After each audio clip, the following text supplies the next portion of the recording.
पावला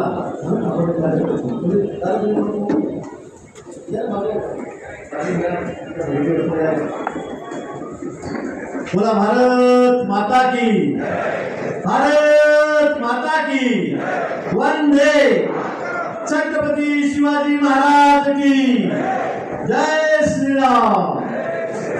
मंचावर उपस्थित भारतीय जनता पक्षाचे आपले धडाडीचे नेते, आपले अध्यक्ष माननीय रवींद्रजी चव्हाण साहेब, जास्त वेळ आपल्याला घेणार नाही। मंचावर उपस्थित सर्व मान्यवर, माजी मंत्री आहेत, केंद्रीय आमदार आहेत, माजी आमदार आहेत, विद्यार्थी अध्यक्ष आहेत, सर्व पदाधिकारी, सर्व पदाधिकारी माझ्या समोर बसलेल्या सर्व या पार्टीतून आलेले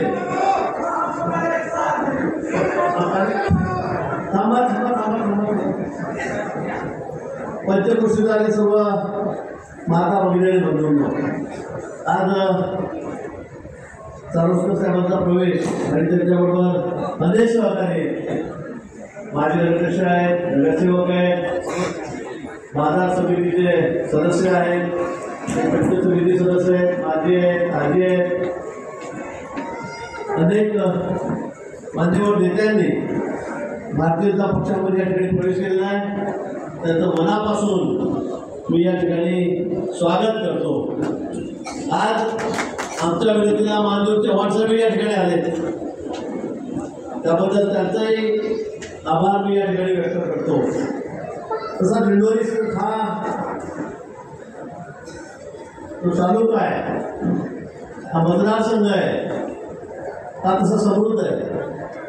आता चारोस्कर साहेबांनी सांगितलं आमच्याकडे सगळं काही होतं आणि खरं आहे, आधुनिक पद्धतीने शास्त्रोक्त पद्धतीने शेती करायची, नवीन नवीन संशोधन करायचे, चांगलं उत्पन्न या ठिकाणी घ्यायचं, या बाबतीमध्ये या तालुक्याचा हा छंद आहे। शेती हा प्रमुख व्यवसाय इथला आहे, पण यावर्षी निसर्गाची कृपा झाली, मला इकडनं जो 5 शेतामध्ये थांबावं लागलं, मी वेळेवर निघालो होतो, पण सगळ्यांनी रस्त्यामध्ये 50-100 सगळे ग्रुप उभे होते, त्यांनी मला थांबवलं।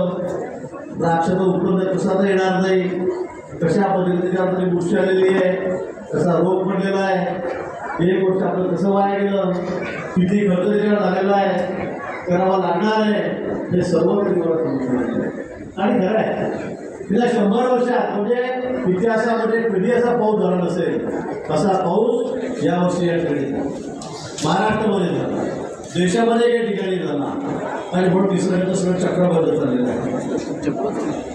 अनेक ठिकाणी नद्याचे प्रवाह असे बदलले की नदी इथून वाहते ते 3 किलोमीटर वाहते, म्हणजे पूर्ण पात्र 3-4 किलोमीटर मराठवाड्यामध्ये ते नदीचं पात्र बदलून गेलं, गावामध्ये पाणी शिरलं, हजारो जनावरं वाहून गेले, माणसं वाहून गेले, गाव सगळे पाण्याखाली आले।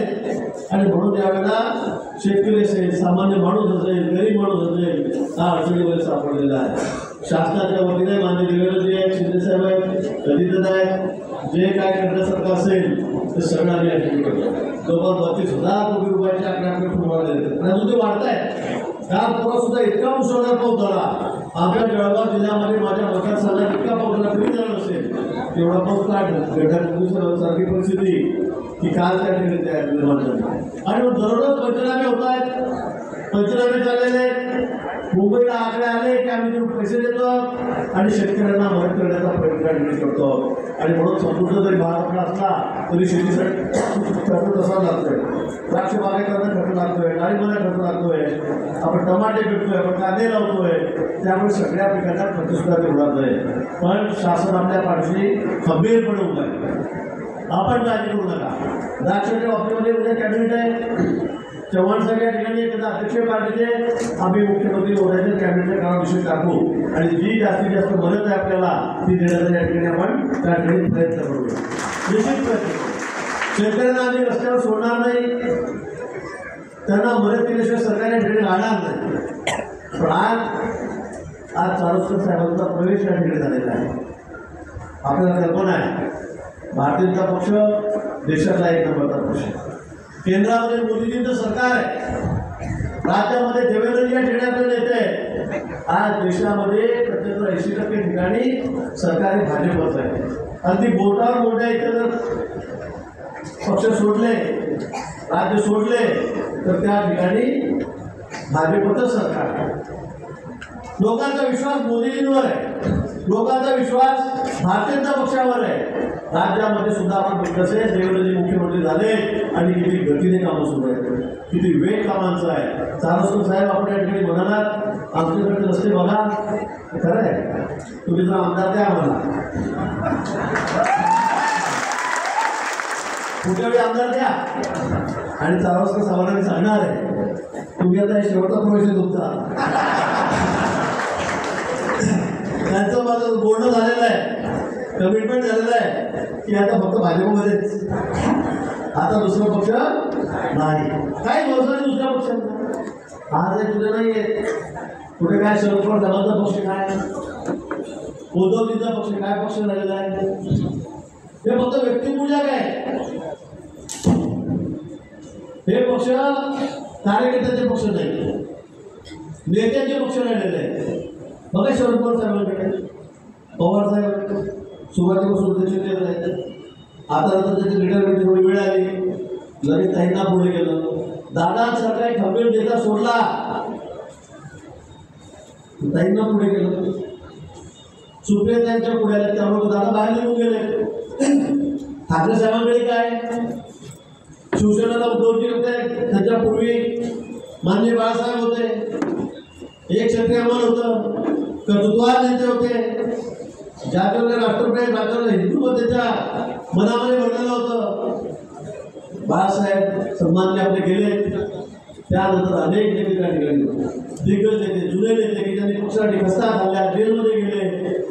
स्वर्गीय बाळासाहेबांच्या खासदार त्यांनी काम केलेलं होतं. सगळे बाजूला झाले. कोण आलं? उद्धवजी आले. आता उद्धवजी थोडंफार मागे पुढे करताय, तर लगेच चिरंजीव पुढे आले, राजकुमार छोटे पुढे आले. म्हणजे सगळी घराण्याशाही चाललेली. घराण्याशाही आपल्याकडे काही नाही. देशामध्ये सुद्धा तुम्ही अनेक पक्ष बघा, कुठेही बघा, तुम्ही बिहारमध्ये बघा, युपीमध्ये बघा, तुम्ही पश्चिम बंगालमध्ये बघा, आंध्रात बघा, साऊथ कुठे बघा, सगळे पारिवारिक आहेत. सगळं बाप झाला मुलगा, बाजूला झाला की मुलगा झाला की त्याचा मुलगा, त्याचा नातू पतू, हे चाललेलं आहे. परिवाराच्या पक्ष जात नाही. पण भारतीय पक्षाचा आहे का? तुम्ही बघितलं का? अटल बिहारी वाजपेयी किती वर्ष नेते होते? 50 वर्ष पार्लमेंटमध्ये होते, 15 वर्ष मंत्री होते. अटलजींच्या घरचं कोणी आहे का त्या पक्षामध्ये? कुणी आहे का पदाधिकारी? आहे कोणी वाजपेयी नावाचं पक्षामध्ये? कुणीच नाही. अडवाणीजींचं कोणी आहे? मुरली मनोहर जोशींचं कोणी आहे? नरेंद्र मोदीजी आहेत, त्यांच्याकडे मुलगा पुढे आला एखादा राजकारणामध्ये आला नाही, ऐकला पण आमदार झाला, खासदार झाला, काहीच नाही. मुलगा नाही, मुलगे नाही, एकटेच आहे. पण राष्ट्र भावनेने पेटून राष्ट्रासाठी, देशासाठी सर्वस्व अर्पण करणारे कार्यकर्ते हे फक्त भारतीय जनता पक्षामध्ये, फक्त भाजपमध्ये तुम्हाला बघायचं, दुसरीकडे नाही मिळणार. दुसरीकडे फक्त मी गेल्यावर माझ्या परिवाराचं काय, आणि त्या परिवारामध्ये 2-3 वर्ष दोघांनी वगैरे मारामाऱ्या हे नोंद झालेले आहेत. युपी ते चाललंय, बिहारमध्ये ते चाललंय, छोटा मोठं मी, मोठा मोठं मी.